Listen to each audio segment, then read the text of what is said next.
We like a lap record at Drive Tribe. Nürburgring, Spa, we love seeing the limits being pushed. Most records are made to be broken, but amongst others, there is one that probably won't ever be touched, and it was set by, arguably, the greatest driver the world has ever seen. Nope, not Ayrton Senna, not Michael Schumacher, but the late great Jim Clark. The two-time F1 world champion and humble Scot set a whole host of records during his career, including the highest race winning percentage in a season ever, and the highest percentage of laps led in a season. The record that sums up Clark best is his number of Grand Slams. That is having pole position, fastest lap, leading every lap, and taking victory in the same race weekend. He had 8, with the closest being Schumacher and Ascari on 5. But Jimmy also had a more quaint record, one that will never ever be touched, that he set at Goodwood. In 1965, Clark drove his Lotus 25 around the Goodwood circuit in a time of 1 minute 20.4 seconds. This was during the final ever F1 race held at the track, a non-championship event called the Glover Trophy. Now, what makes this record 100% unbeatable?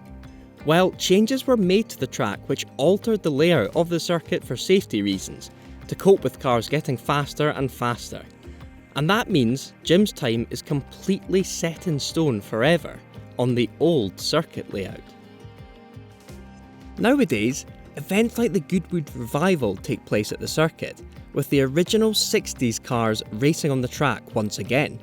The Team Lotus cars are driven by modern historic racing legend Andy Middlehurst, who can get a Lotus 25 around the track in a very respectable 1:24, but still a good 4 seconds away from Jim's untouchable time. Against guys like Graham Hill, Jackie Stewart, Jack Brabham and John Surtees, Clark was in another league. F1, F2, IndyCar, British touring cars, Clark could turn his hand to pretty much any form of motorsport and win. He won the F1 World Championship in 1963 and 65, the Indy 500 in 1965, and the British Touring Car Championship in 1964. He won the 1963 Belgian Grand Prix by nearly 5 minutes and took that 65 Indy 500 title by 2 whole laps.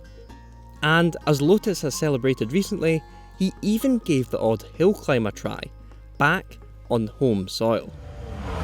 Jim could drive anything. He could read a hill climb.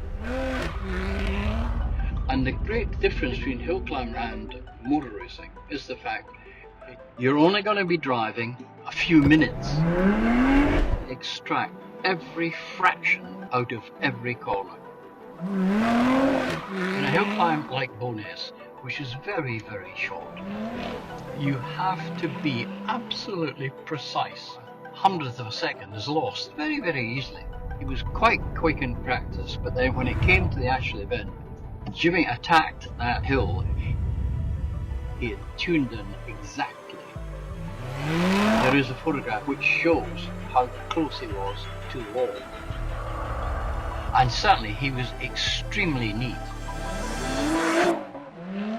at Bowness.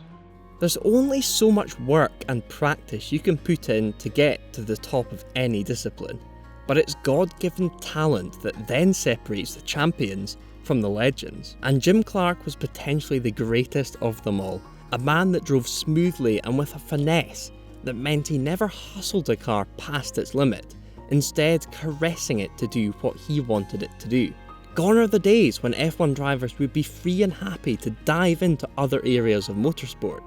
Imagine Lewis Hamilton turning up to a round of the British Hill Climb Championship, or even a season with a BTCC team. Not a hope in hell. But despite his unearthly talent in a car, he was something of a reluctant champion. After winning his first world title in 1963, he hated the unwanted media attention that came with it. He just wanted to spend his free time tending to his farm in the Scottish borders, always classing himself as a farmer who went racing rather than a global motorsport star.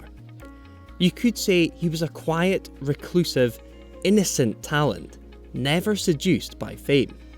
It's always difficult to start comparing top-level racing drivers, especially when they're from different eras and therefore drove very different cars on circuits that have morphed through time. But still, many argue that Jim Clark is the greatest racing driver of all time, and people still mourn his death to this day, considering him a true driving genius. And while most records are made to be broken, his Goodwood lap record won't be going anywhere soon.